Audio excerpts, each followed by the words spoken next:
Hello, hello, mic check, mic check. Hello, hello, mic check.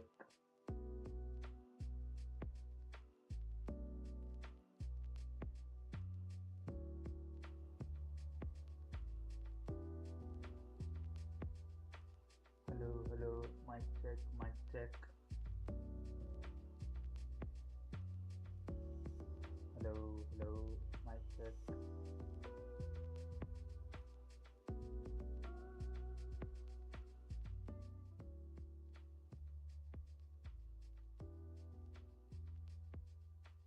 Hello, hello, mic check, mic check. Hello, hello, mic check.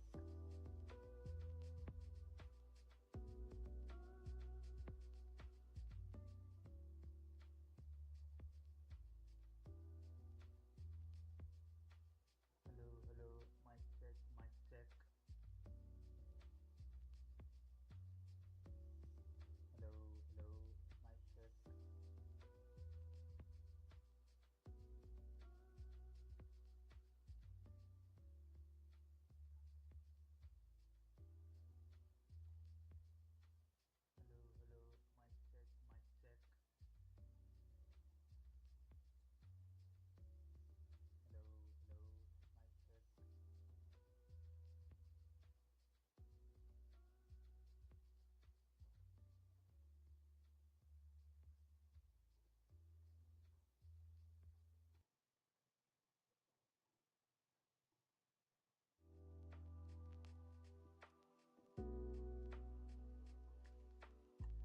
Hello everyone, welcome back to our game design channel.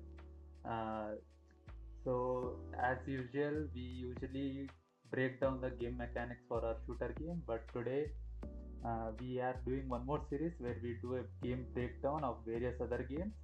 And today we'll be showcasing the game breakdown of a game called as Beach Buggy game. You might have heard of it, like it's like a nostalgic feel game, maybe because it was a really old game, but like most of the people I know have already played the game.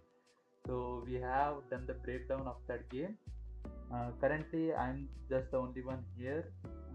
As Premjit and my other colleagues were busy, they weren't able to make it to the stream. Actually, the game breakdown was done by one of my colleagues. His name is Harshit, but since he's busy, he wasn't able to come to the stream today. So instead of in his place, I'll be explaining the game breakdown which he has done. And also, you might have realized that if you had seen my previous streams, you might realize that like the camera angle is different. So I tried to set up video.ninja and try to get this setup. So currently this is what I have. I'll just open the, what do you say, breakdown which I have done and start with the process.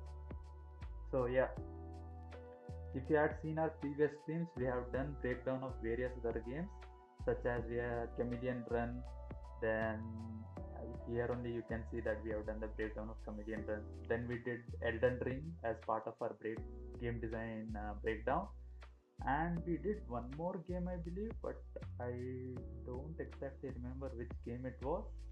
No, no, we did a recap, but which was supposed to be a breakdown of another game, but at that time we didn't make a video for it yet, and we hadn't completed the breakdown of any games as of then.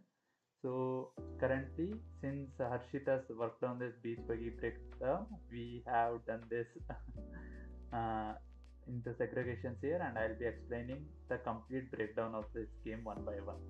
So if you know Beach, I'll just give a brief introduction about Beach Buggy first. So Beach Buggy is basically a racing game which is extremely simple to play and also a single player game. So what you do is, okay, sorry, my bad. So what you do in that game is you play against other bots and you have power-ups. So during the race itself, you can collect power-ups. It's like Mario Kart. You'll have cubes, right, in a Mario Kart.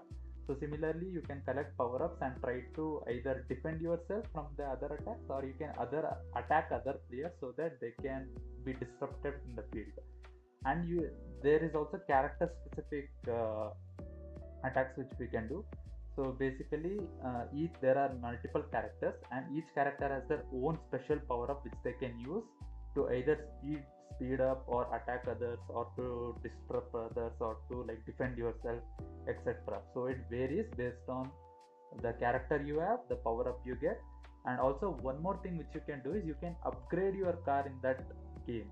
So basically, the more you upgrade, the better your car is. You can upgrade your car based on various stats such as acceleration, top speed, and handling, braking, etc. So these are the basic basic walkthrough of the game. I'll just go through the breakdown which Harshit has done. So this is whatever breakdown is done here. It's like a simple breakdown. It's not like complete in-depth breakdown of the game. So if you show this breakdown to a layman, he can understand how the game works, how the concepts work, how the power-ups work, how the character power-ups works, etc. So this is what the breakdown will explain. But if you go through our previous breakdown, such as like Chameleon Run, here you can see, understand how the game works, how the background element works, how the UI element works as well. So here the UI elements is not explicitly explained, only the gameplay mechanics is explained.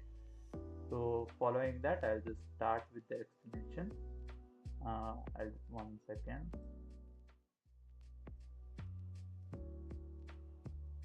Okay.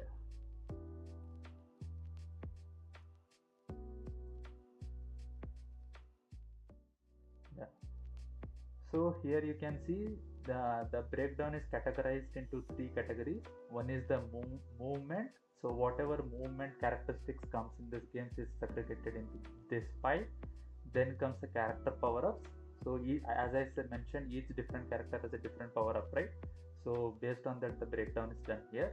And again, based on the power-ups, the breakdown is done. These are the power-ups which you can get during the game, as I explained it with an example, right? So in the example Mario Kart, you have a question mark cube, and when you collect that cube, you can get a random power up, and using that random power up, you can uh, get any power, and you can use it against your enemies.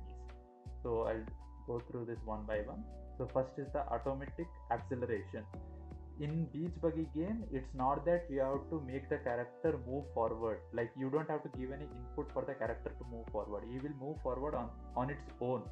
So that the only thing which you should focus on is making the character move left and right, handling the braking system, and also handling the power ups. So these are the things which the player has to handle. Acceleration is done by the game on its own, so that you don't have to waste one of your fingers holding on to the accelerate button. So that's one of the features of this game.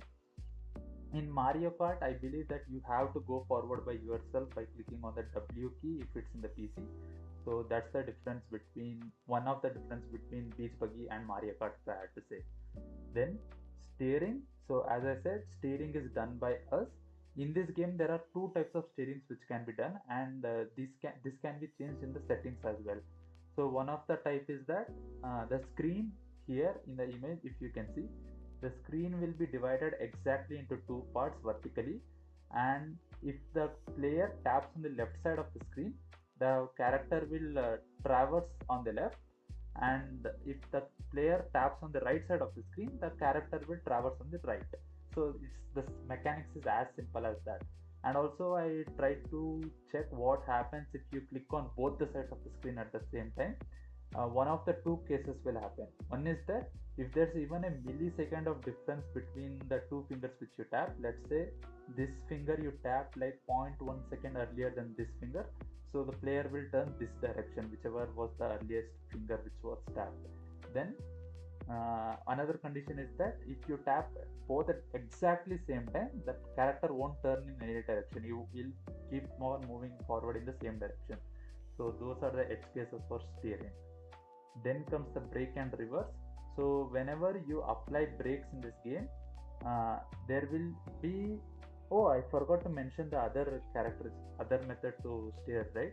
So one of the other method to steer is that instead of tapping on the screen, you can tilt your phone So if you tilt your phone on the right side, the character will turn on the right, and if you tilt your phone to the left, the character will turn to the left. So that's extremely simple.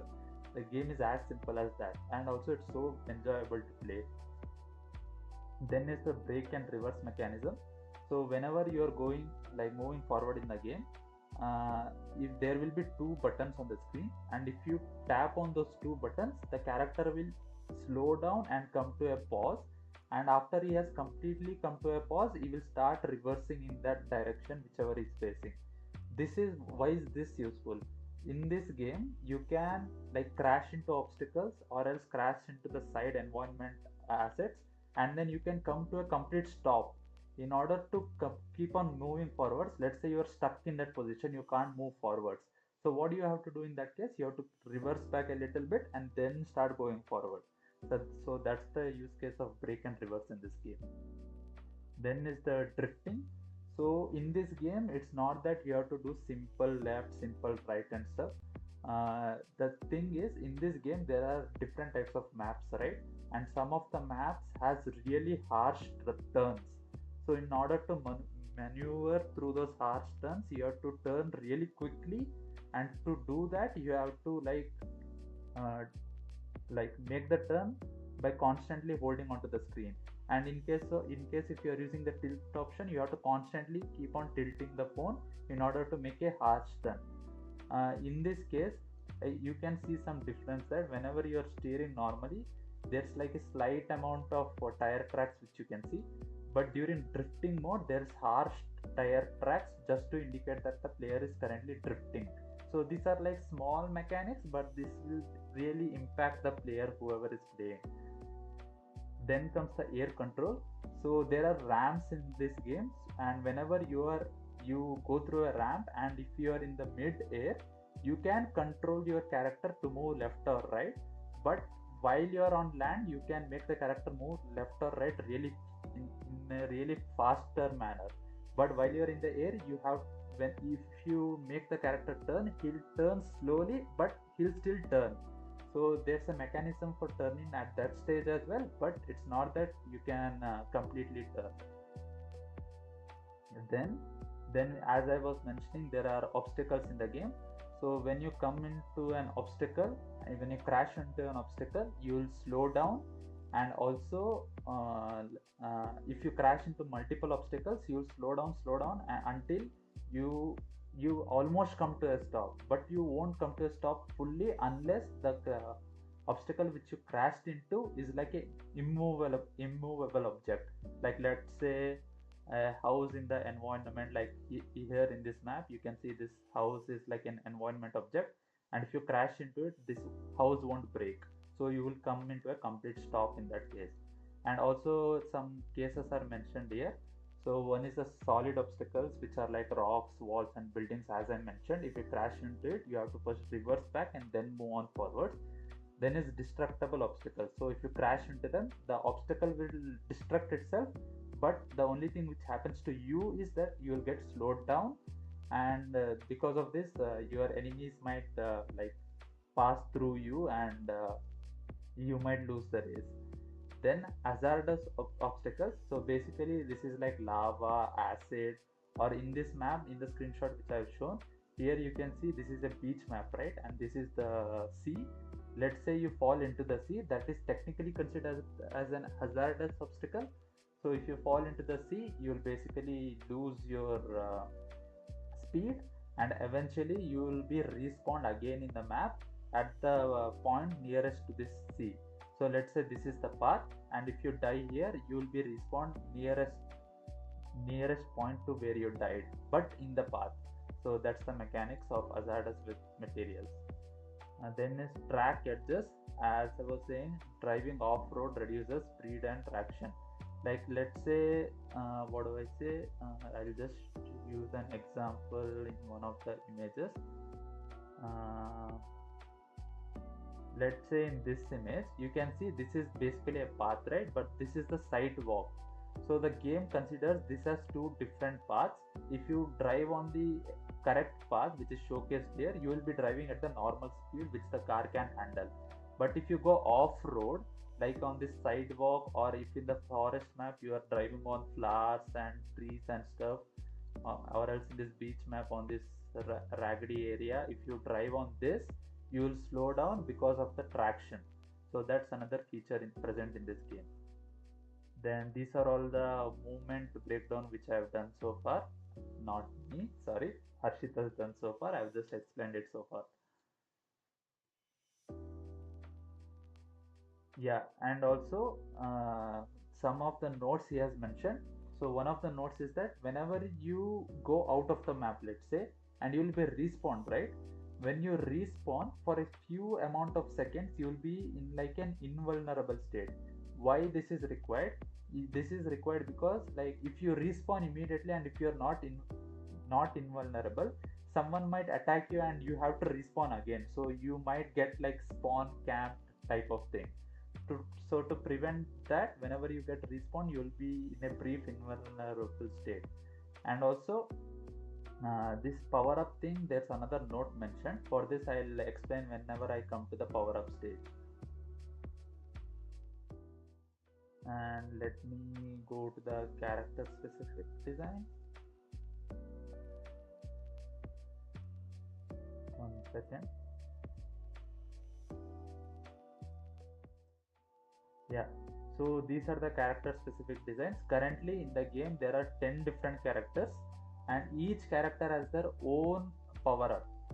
So basically here you can see this is the default character which the game provides to us, and this character has a power up called as burning rubber. So each power up which the character has like a unique name which like attracts player, you know, right? Like the if you keep the name extremely simple, like let's say speed boost, like okay, player will be like okay, speed boost, so what's there in that? But if you keep a unique name to that, like it will attract the player. So this is one of the things which beach buggy uses, which I really like. And also I kind of like the art style which they use, which it kind of seems extremely funky but at the same time extremely gamey, you know. So yeah, the default character's power up is basically whenever he activates it, he can speed boost himself, and it will be showcased in the form of a fiery trail which he leaves behind. So and if the enemies come in contact with this fiery trail, they get discombobulated. So that's one of the feature of this character. And one more thing I would like to add is this power up which is there for this character, every character's power up will be shown at the top left of the screen. And once you activate it, it will be activated for however duration that the power up may last. But in one game you can activate that power up only once, so you have to decide perfectly when to activate this power up. If you use it and it doesn't get used, it will be wasted. And here you can see once the power up is used, it will become gray and you cannot use it again in that level. And here you can see that the power up was activated, so it has this much amount of time to run out, and after it runs out it becomes gray. So that's the feature of all the power ups. And I'll come to the next character. And also one more thing is each character has their own name, which is also kind of cute. This character's name is Mex Kelly. And the power up for this character is Ghost Ride. So whenever this character activates the power up, him and his car will become basically like a ghost. So other cars can pass through your car, and if any other enemies attack your car, that attack will pass right through your car if your power up is activated. So this power up is extremely useful if you want to dodge attacks, or if you want to pass through an enemy instead of dashing into them, or to avoid obstacles while you are driving. So if you activate this power up, you will dash through an obstacle without like crashing into the obstacle. Then is the dance fever. This character's name is Disco Jimmy, and whenever he activates his power up called as dance fever, all the other opponents will basically dance as in they will lose control. So since the car is dancing, the car won't be in their control. So it will be driving randomly, and because of that, you might try to get a really big lead and run away from your enemies, and you might try to win the game.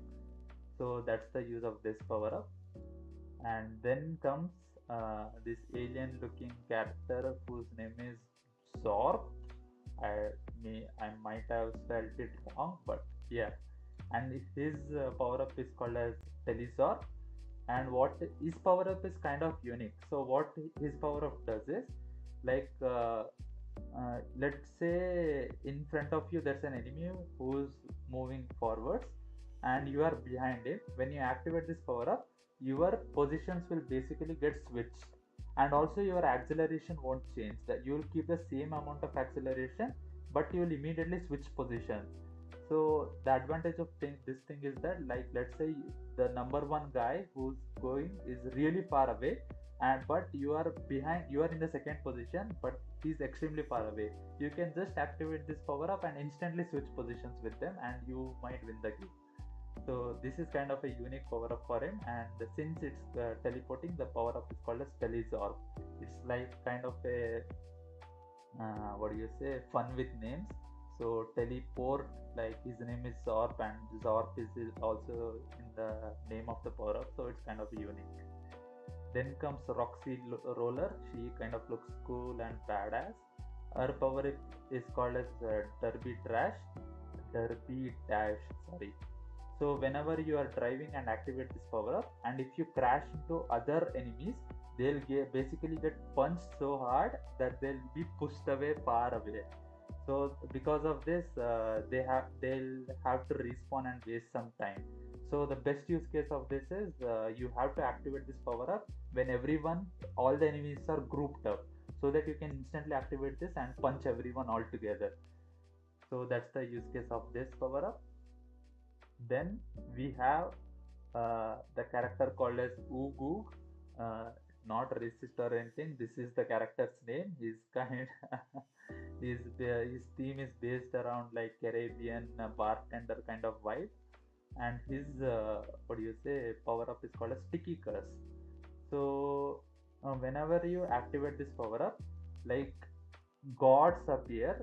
I don't know, it's like a spirit kind of thing which appear, and they confuse the other racers.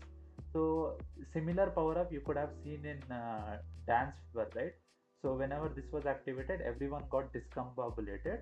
Similarly, even in this, everyone gets discombobulated, but the way they get discombobulated is different basically. uh, in that, everyone will, in this case everyone will be dancing, but in this case everyone will be cursed. So that's the point of this. Then comes Benny, who's basically a rabbit character, and his power up is called as Carrot Cannon. So whenever we activate this power up, he'll basically fire carrots, which will be really big, and once in contact with the enemies, it will explode. It's not that only one carrot is shot at one time. You can shoot multiple carrots at the same time in all the directions. So it's like you are all going to die if you come near me kind of attack. Then we have El Zippo. So he is kind of a character based on theme of wrestling, and his power up is called as Off the Ropes. And also I forgot to mention that characters details and also the power ups details is given here itself in order for us to read. And in order to unlock it, we have to spend some amount of gems, which we can obtain by winning more and more races, or by spending some coins, which again we can obtain by winning some of the races. In some case, there's also ad specific rewards, where if you watch an ad, you'll get some of the gems and coins.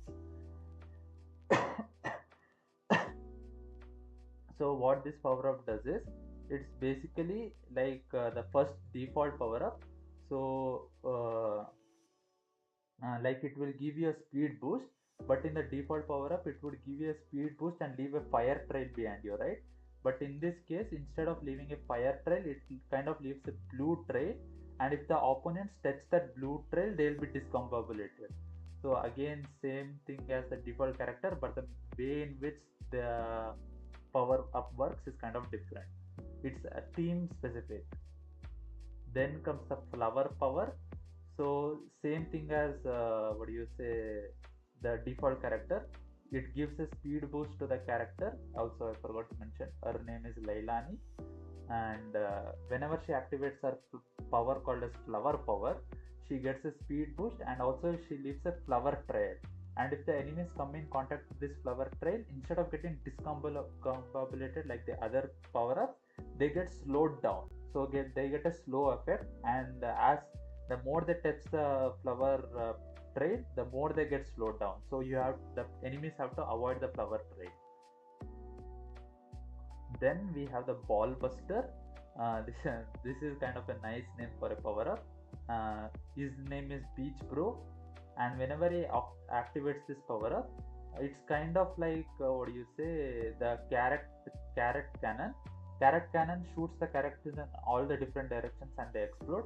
But in this case, balls are shot out from the player and they will bounce everywhere until they like come in like they reach the maximum number of bounces, or they uh, interact with an enemy. When they interact with an enemy, the enemy starts bouncing everywhere, so that they lose control of the car and they can't effectively win the game. So that's the effect, character, all the character power ups which we have in the game currently. So this is the breakdown for character power up which we have. Then let me go to the power ups, all the different power ups which we have in the game. One second.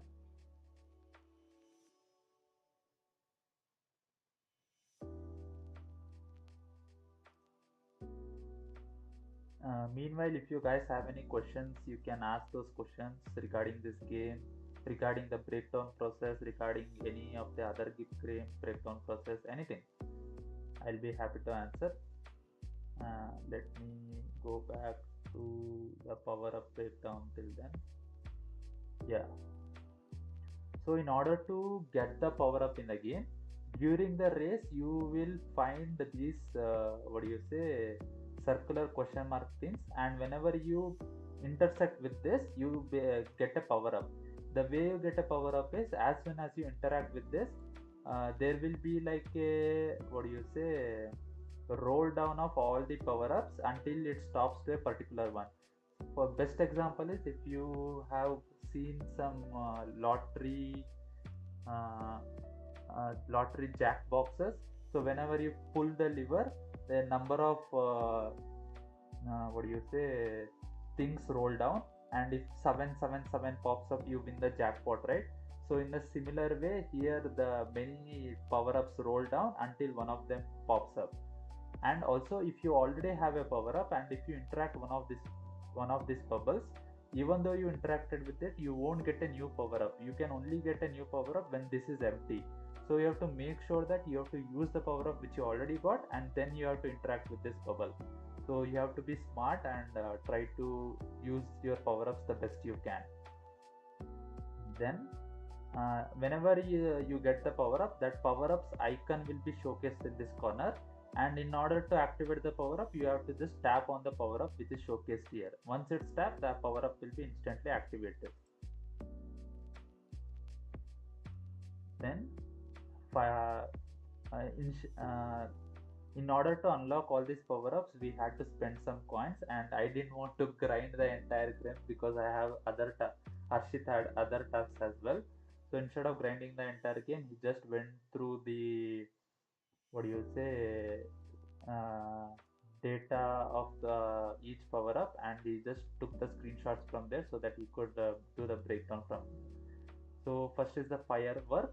So whenever you activate this power up, it will shoot a firework in a straight line, and if it interacts with an enemy, it will explode the enemy, and the enemy has to respawn.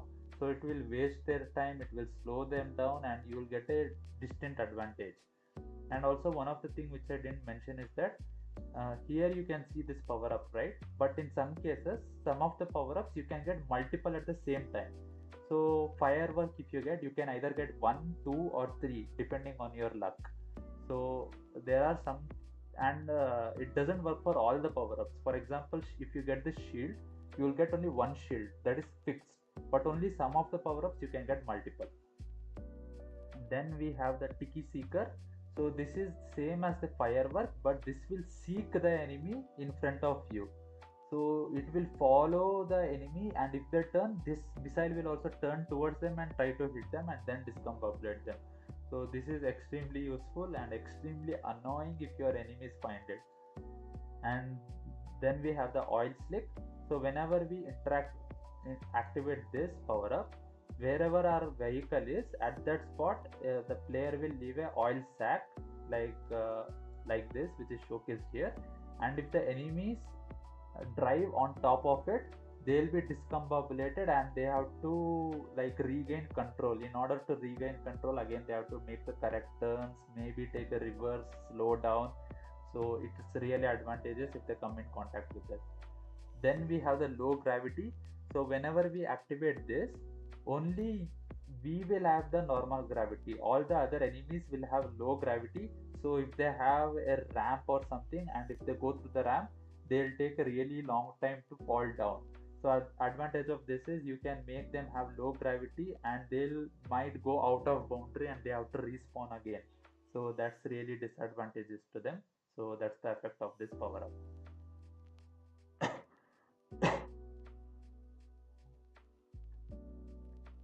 So next we have the death bat. So death bat is basically if you have a path and if you activate this power up exactly in the middle of the path, this death bat will follow until the end line, following the middle of the path itself. If you activate this slightly left to the middle of the path, it will follow the same path slightly left to the middle. So that's how it works. But while it's moving, if it interacts with any of the players, it will discombobulate them. So this is not like a guaranteed hit on the player, but you can discombobulate multiple players if you time it right.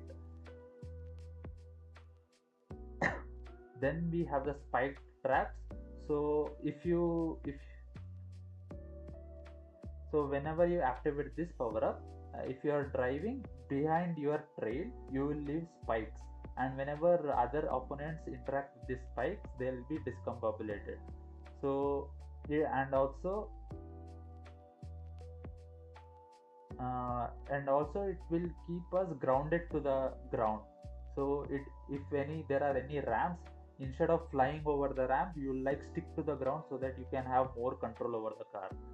Then we have a nitro boost. This is basically, as the name suggests, it will give a boost to the player for a few seconds. But if you have multiple boosts at the same time, let's say three, and if you activate all the three boosts at the same time, let's say the first boost take 5 seconds, and it's not that since you activated all three will finish in this time frame of 5 seconds. If you activate all three, the first one will finish in 5 seconds, the next one will activate in the next 5 seconds, and the next one in the next 5. So it will stack on top of each other. And that was the note which was written here, and I had mentioned that I'll explain it when it comes to that point. So I have explained it now. Then we have the shield. So whenever you activate this, you will have a shield for a duration of time, let's say 10 seconds. And during that 10 seconds, you can hit obstacles if you want. If other players activate their power up on top of you, it won't affect you. So you'll basically be protected from all the stuff. Then we have a fireball. So this is basically like a rocket firework, but instead it will have a really bigger blast radius. So whoever comes in this blast radius will be affected and they will be discombobulated. Then we have the dodgeball fury. So whenever you activate this, from our vehicle, three balls will be shot in front of us, and they'll be bouncing from walls, all different walls, different obstacles, different vehicles, and if they hit any enemy, they'll be discombobulated. This will be extremely useful if you activate this in a closed area, like maybe in a cave or maybe in a map where there's too many environmental obstacles. So it can bounce from this house to this house to this house. So but if it's in an open area like this, and if you activate it, it might go into the sea and just fall down. So you have to make sure to activate at the right time. Then we have the freeze ray. So whenever you activate this, it will shoot a freeze ray straight ahead of our player, and if it hits an enemy, uh, they will be freezed. So basically, their acceleration will go down to zero, their top speed will go down to zero, everything will go down to zero, and they'll be like sliding across the ground as they are freezed for they and they'll slide for like 3 seconds. And in those 3 seconds, you might attack them again, or they might go off the bounds and they have to respawn again. So that's the use of freeze ray. Then we have Earth Strike. Whenever you activate this, there will basically be a earthquake for everyone else except you. So in their POV, their entire screen will be shaking, and also they lose control of their car. So they have to maintain their handling pretty well during this time. Otherwise, they will get discombobulated. Then we have the tornado. So whenever you activate this, a tornado will be shot in front of you, and if there are multiple enemies, all the enemies will be dragged towards that tornado and then thrown away, just like how a real tornado works. So this is really useful if there are multiple group of enemies in front of you, and you can activate it immediately and throw everyone off and take advantage. Then we have the Hydra. So basically, whenever we activate this, three dragon heads will be spawned, and it will attack the enemy. So one will go in a straight path, one will go slightly left, one will go slightly right. This is basically like a firework, but in case of firework, only one is shot in a straight line. But in this case, three are shot, so that you have higher probability of hitting the enemies. Then we have lightning strike. Whoever is in front of us, they'll get a lightning strike on top of them. This will make the opponent spin really fast in their own location, basically discombobulating them, and they might need to respawn again if you hit it perfectly. Otherwise, they need to handle their car perfectly, maybe reverse and start their acceleration again. But either way, you are slowing them down and taking the advantage. Then we have a remote control.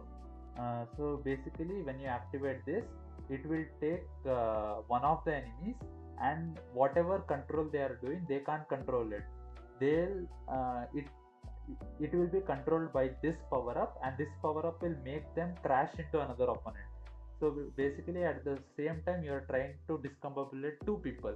And also, one thing is, if there are no enemies near the opponent which you activated this on, they'll just try to drive out of bounds. They won't try to crash into you. So that's the use case for this. Then is a chicken crate. So when you activate this, wherever the vehicle is, behind that vehicle you leave a chicken crate, just like this oil rig. And if enemies crash into this chicken crate, their screen will be filled with chicken, so they can't see the path, and they might drive out of bounds and then crash and die. So in that case as well, you will be respawned again. Then we have a mystery crate. So whenever you get this, you might get a random effect out of all of these three. So even you don't know which effect is getting activated. So when you activate this, you might get a earthquake, you might get a freeze ray or a firework. Even you don't know at that point. So it just adds a slight twist to the game.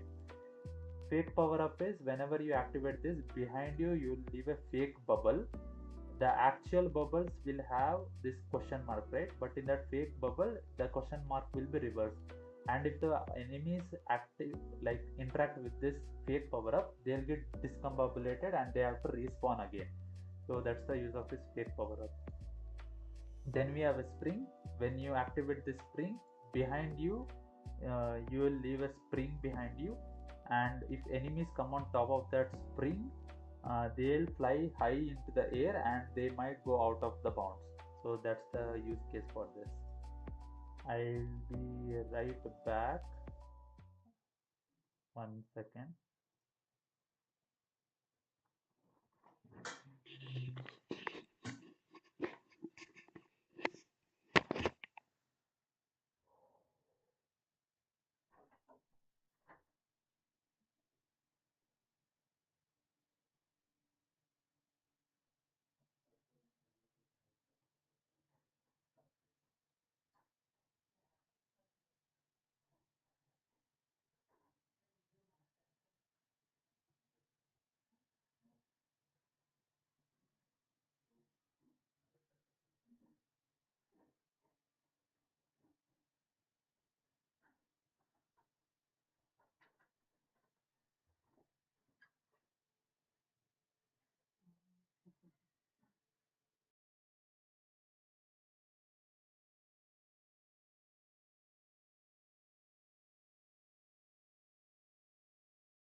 Sorry for that, guys. I am back. Had to take some water. Was really dehydrated. Okay, I'll continue from where I left off. I explained the spring mechanics. So coming to Angry Bull. So whenever you activate this power up, your vehicle will basically become like a bull. So during that time, whenever you uh, crash into another person, they'll be discombobulated. This is similar to one of the characters power up, which was Roxy Roller. In this case, she's punching the enemies, but in this case, you are dashing the enemies with your car horns. So that's the difference between them. And also, this thing you can activate again and again if you get the power up. But in that character power up, you can activate it only once. So that's the difference. Then we have big tires. So whenever you activate this, all the enemies tires will become extremely big. They'll become like a small bubble ball. So it will be extremely bouncy, and their car will be bouncing everywhere. So it will be disadvantages to them and extremely advantages to you, because your car won't have these big tires. Your car's tires will be normal. Then we have the confusion. So whenever enemies activate this, like if you activate this, all the enemies will be confused. So their steering will become random. So if you steer right, it might steer left. If you steer left, it might steer right, but in some cases it might work correctly. If you steer left, it will steer left, right, right. So for 10 seconds you won't have control of the car. So that's the confusion power up. Then we have Dynamite. I like the way they spell the power ups. They won't give like a normal name, they give something unique to it. So, whenever you activate this, a dynamite will be attached to one of the enemy's cars, and after some time, that dynamite will explode and they have to respawn. But the thing is, if this dynamite which is attached to the enemy, if that enemy is near other enemies, they'll also be exploded and they'll also need to respawn. So if you time this extremely right, you can discombobulate like multiple people at the same time. I'm just checking my stream again and again to see if anyone's chatting, because I don't have dual monitor. Sorry about that, but hopefully someday. Then we have a ball and chain. So whenever you activate this power up, a really big spiky ball will be attached to the enemies, and what this makes is what this like does is it reduces the speed of all the enemies, because they are basically dragging a really big ball of chain behind them, and you don't have the ball of chain behind yourself, so you'll be extremely fast and they'll be extremely slow. And then this is the earthquake. This is exactly same as the, what do you say, earth strike one, but in the earth strike the entire ground is actually shaking to the enemies, but in this case only their car is shaking. Basically it looks like their entire screen is shaking, they're getting stunned, etc. Then we have the police chase. So when we activate this, some police cars will be summoned, and they'll try to dash into the enemy cars and try to slow them down. So this is basically like a police chase, but happening IRL, on spot. So these were all the power-ups which were there in the game. There's a edge case as well. This I think I mentioned it already. Basically, it means that when you have a power up already, and if you interact with another power up bubble, you won't get any new power up until you use that power up. So you have to make sure to use all the power ups which you get. And in order to unlock all the power ups, as you can see, you have to spend some gems here. These power ups are not free by default. Only like 5 power ups are free by default. If I remember, it's Firework, Tiki Seeker, Oil Slick, and Boost, Shield, and what else is by default?